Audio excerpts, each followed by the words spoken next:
The days are long, but the years are short. Remember that. The day is long, but the years are short. Constantly we go through these days where they're very hard on us or they seem like they're lasting forever. But then again, look back to your past life and see how quickly that life went by. Look how quickly middle school and high school or whatever grade you're in or whatever you used to do in the past went by. It went by quicker than you thought it was. It went by quicker than it did when you were in the process of going through it.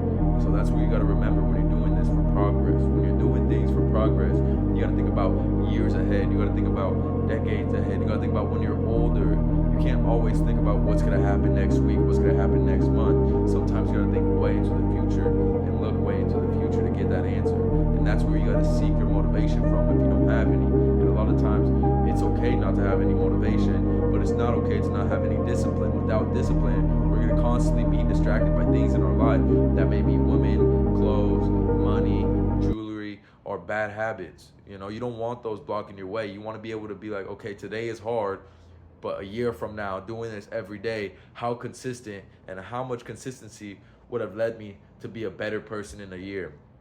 Think about that. Don't think about next week. Don't think about 2 days from now when you got something going on. Block all that out. You're not doing it for the next 2 days. You're doing it for the next decades. You're doing all this work now.